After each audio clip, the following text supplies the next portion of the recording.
Hello, good morning বন্ধুরা, কেমন আছো বলো। আজকে একটা মাছের রেসিপি তোমাদের সাথে শেয়ার করব। এই যে কি মাছ রান্না করছি দেখাচ্ছি। এই যে এটা কি মাছ বলো তো বন্ধুরা? এটা হচ্ছে ট্যাংরা মাছ।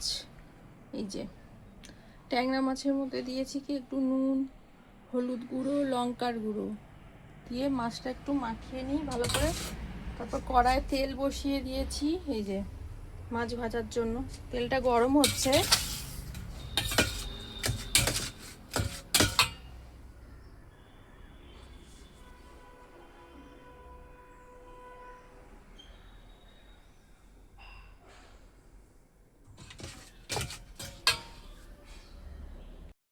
এবার কড়াইতে তেল গরম হয়ে গেছে দেখতে পাচ্ছ বন্ধুরা। এবার আমি মাছগুলো আস্তে আস্তে দিয়ে দেবো কড়ার মধ্যে ভাজার জন্য। এই যে দিয়ে দিলাম। ট্যাংরা মাছ একটু ছেটে সাধারণত, তার জন্য আমি কড়াই একটু ঢাকনা দিয়ে দেব। মাছগুলো দিয়ে কড়ায় ঢাকনা দিয়ে দেবো।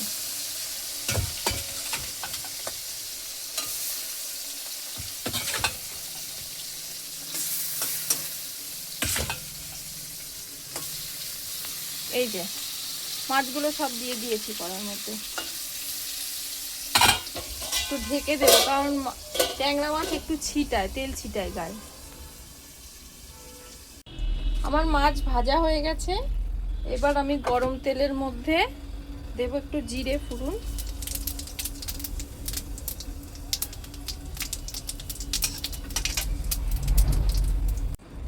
আমার মাছ ভাজা হয়ে গেছে। মাছ ভাজা আমি তুলে নিয়েছি একটা পাত্রে। এবার আমি কড়ার মধ্যে জিরে ফোড়ন দিয়েছি, তার মধ্যে দেব এই যে কাঁচা লঙ্কা, আদা, জিরে বাটা, নুন, হলুদ এটা দেব।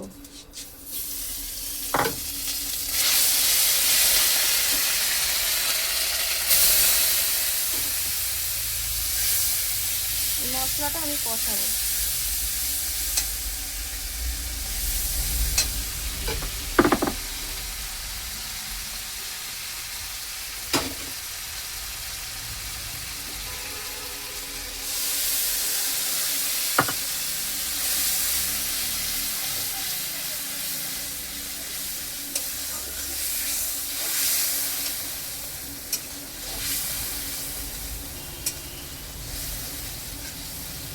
মশলাটা যাতে না পুড়ে যায় তার জন্য আমি একটু গরম জল দিয়ে দিয়েছি।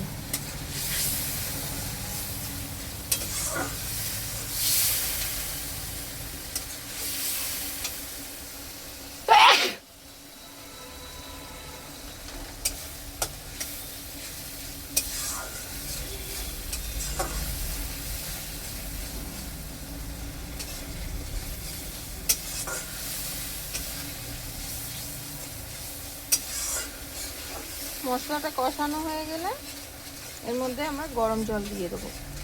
একপাশে আমি গরম জল বসিয়েছি গ্যাসে। এই যে মশলাটা আমার প্রায় কষানো হয়ে গেছে।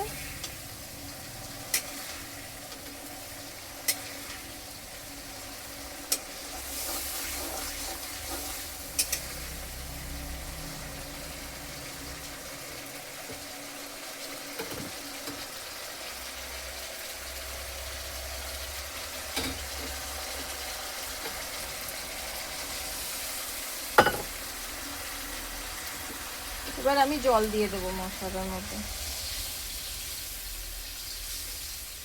যে গরম জলটা বসানো ছিল ওটা দিয়ে দিলাম। এবার আমি মাছ ভাজাগুলো দিয়ে দেব। ঝোলটা ফুটে এসছে তাই মাছ ভাজাগুলো দিয়ে দেবো এর মধ্যে।